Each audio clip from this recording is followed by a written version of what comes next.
আসসালামু আলাইকুম, আমি ডক্টর জান্নাতুল ফেরদৌস বলছি। আশা করি সবাই ভালো আছেন, সুস্থ আছেন। আজকে আপনাদের সাথে যে বিষয়টি নিয়ে কথা বলবো সেটা হচ্ছে জেস্টেশনাল ডায়াবেটিস মেলাইটাস। তো অনেকের দেখা যায় এর মানে কি, অনেকে জিজ্ঞেস করতে পারেন যে ম্যাডাম এই জেস্টেশনাল ডায়াবেটিস মেলাইটাসের মানেটা কি। তো অনেকে দেখা যায় কি প্রেগনেন্সির সময় মানে প্রেগনেন্সির আগে কিন্তু তার কোনো ডায়াবেটিস থাকে না, কিন্তু প্রেগনেন্সির সময় দেখা যায় যে সুগার লেভেলটা বেড়ে যায়। তো তখন আমরা ওইটাকে বলি জেস্টেশনাল ডায়াবেটিস মেলাইটাস। তো এটা যদি প্রেগনেন্সিতে বেড়ে যায় তাহলে কিন্তু বাচ্চার অনেক ধরনের প্রবলেম হতে পারে, ঠিক আছে। এমনকি হয়ও বাচ্চা এবং বাচ্চার আমার উভয়েরই প্রবলেম হয়, তবে বাচ্চার ক্ষেত্রে কিন্তু অনেক ধরনের প্রবলেম হয়। এটা নিয়ে আমি পরে একটা ভিডিও বানাবো। তো মেইনলি হচ্ছে আপনি যদি দেখেন যে আপনার বাচ্চা পেটে তখন এরকম ডায়াবেটিস ধরা পড়েছে, সুগার লেভেল বেড়ে গিয়েছে, তখন আপনি কি কি করবেন সেই বিষয় নিয়ে আজকে কথা। সব থেকে ভালো হয় আমি যেটা বলি, যদি জেস্টেশনাল ডায়াবেটিস মেলাইটাস ধরা পড়ে তাহলে আপনারা যদি গাইনোকোলজিস্টের পাশাপাশি একজন এন্ড্রোকাইনোলজিস্ট দেখান তাহলে সব থেকে ভালো হয়। হ্যাঁ, এন্ড্রোকাইনোলজিস্টরা হচ্ছে আপনাকে প্ল্যান করে দেবে কিভাবে ইনসুলিনটা নিতে হবে। এই সময় কিন্তু মেডিসিনের থেকে ইনসুলিনটা সব থেকে বেশি সেফ।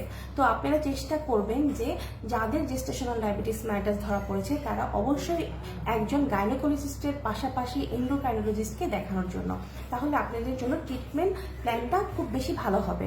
তো আপনারা এই সময় কিছু কিছু খাবার অ্যাভয়েড করেন। আমি যেটা দেখেছি অলমোস্ট মানুষ হচ্ছে সুগার এবং ভাত আর হচ্ছে আলুটা অ্যাভয়েড করে যান, কিন্তু আরও অনেক খাবার আছে যেগুলো অ্যাভয়েড করতে হবে। এক নাম্বার হচ্ছে আপনাকে এখানে কি জিনিসগুলো মানতে হবে। এক নাম্বার হচ্ছে ডক্টর দেখানো, ডক্টরকে দেখাতে হবে, ডক্টরের প্ল্যান অনুযায়ী আপনাকে চলতে হবে, যেভাবে ইনসুলিন দেয় ওইভাবে টাইমলি দিতে হবে, ঠিক আছে। এটা কিন্তু একদম ঘড়ি ধরে টাইমলি দিতে হবে আপনাকে। দুই নাম্বার হচ্ছে আপনাকে খাওয়া দাওয়া মেনটেন করতে হবে, যেমন আইসক্রিম, তারপরে হচ্ছে আপনার চকলেট, তারপরে আপনার কি বলে সফট ড্রিঙ্কস যেগুলো, সেগুলো খাওয়া যাবে না। ফলের মাঝে হচ্ছে আম, সফেদা, আঙ্গুর, কলা এগুলো একটু অ্যাভয়েড করতে হবে। শুকনো খাবারের মধ্যে হচ্ছে কিশমিশটা অ্যাভয়েড করলে ভালো হয়। বাইরের বেকারি খাবার, তারপরে বাইরের জাঙ্ক ফুড যেগুলোকে বলি, এগুলো আপনারা অ্যাভয়েড করে যাবেন, তাহলে আপনাদের জন্য দেখা যাবে যে ভালো হবে। আর খাবারটা হচ্ছে নির্দিষ্ট টাইম পর খেতে হবে, অল্প পরিমাণে খেতে হবে, ভাতটা পরিমাণে কম খাবেন, মাছ মাংস ঠিকমতো খাবেন। সাথে হচ্ছে আপনারা রাতে অবশ্যই খেয়ে ঘুমানো ট্রাই করবেন। সেক্ষেত্রে আপনারা দুধ খেতে পারেন, রাতে ঘুমানোর আগে 1 গ্লাস দুধ খেলেন। তো যাই হোক, আপনারা নিয়মিত খেতে হবে কিন্তু পরিমাণে কম, বারবার খেতে হবে। চিনি, সুগার একেবারেই খাওয়া যাবে না, মিষ্টি খাওয়া যাবে না, মিষ্টি জাতীয় খাবারও খাওয়া যাবে না, এগুলো একদম অ্যাভয়েড করে চলতে হবে। হ্যাঁ, কিন্তু খেয়াল রাখতে হবে যাতে পুষ্টিকর খাবারগুলো আপনার খাওয়া হয়। যেখানে মাছ মাংস খাবেন, কিন্তু আপনারা চেষ্টা করবেন যে গরুর মাংস, খাসির মাংস আর হচ্ছে সামুদ্রিক মাছের মাঝে চিংড়ি মাছ আর কাঁকড়া, যদিও আমাদের দেশে খায় না, দেশের বাইরে খায় বেশি। তো এগুলো জিনিসগুলো অ্যাভয়েড করে চলতে হবে যাদের জেস্টেশনাল ডায়াবেটিস মেলাইটাস ধরা পড়বে। আর পানিটা একটু বেশি বেশি খেতে হবে। আর অবশ্যই নির্দিষ্ট সময় পর ডক্টর যেভাবে বলবে চেক আপ করতে হবে। খালি পেটে চেক আপ করবেন, খাওয়ার 2 ঘন্টা পরে চেক আপ করবেন, অথবা ও যদি করতে দেয় তাহলে আপনি ওইভাবে অবশ্যই করতে হবে। এটা কিন্তু মোস্ট ইম্পর্ট্যান্ট একটা পার্ট, ঠিক আছে।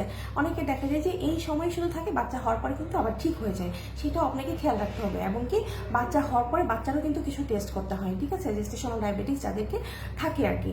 তো আর আরেকটা জিনিস চেষ্টা করবেন, আপনারা নিয়মিত এক্সারসাইজ করার চেষ্টা করবেন। আর যদি এক্সারসাইজ অবশ্যই ডাক্তারের পরামর্শ মতো, উল্টাপাল্টা এক্সারসাইজ করা যাবে না, সেক্ষেত্রে বাচ্চার ক্ষতি হতে পারে। এখানে ট্রেন্ড একজন পার্সনের কাছ থেকে জেনে তারপর এক্সারসাইজ করতে হবে। আপনারা যেটা পারেন যে প্রতিদিন অবশ্যই 40 মিনিট করে হাঁটার চেষ্টা করবেন। যাতে ডায়াবেটিস ধরা পড়ে তাদের কিন্তু অবশ্যই হাঁটতে হবে, ঠিক আছে। এই কথাটা মনে রাখতেই হবে যে 40 মিনিট করে অবশ্যই হাঁটবেন, সেটা জোরে জোরে না হাঁটলেও আস্তে আস্তে হলেও হাঁটতে হবে। তো আপনারা যদি এইভাবে মেনে চলেন তাহলে আশা করি আপনাদের জেস্টেশনাল ডায়াবেটিস থেকে যে বাচ্চার ক্ষতি হয় বা বাচ্চার মার যে ধরনের ক্ষতি হয়, ইনশাল্লাহ এগুলো এড়িয়ে চলা সম্ভব। তো ভালো থাকবেন, সুস্থ থাকবেন, আল্লাহ হাফেজ। আর ভিডিওটি সবাই শেয়ার করে দেবেন। আপনারা ইদানিং ভিডিও কম শেয়ার করছেন, ভিডিও শেয়ার করলে আমার যে উদ্দেশ্যটা এটা কিন্তু পূরণ হবে, যে সবাই জানতে পারবে, ঠিক আছে। কারণ আপনারা যদি সবাইকে জানিয়ে দেন তাহলে কিন্তু আপনাদের জন্য ভালো, এটা একটা সওয়াবেরও কাজ। হ্যাঁ, যে দেখা যাবে যে মানুষ সবাই দেখতে পাচ্ছে, জানতে পারছে, সবাই উপকৃত হচ্ছে, ঠিক আছে। আল্লাহ হাফেজ।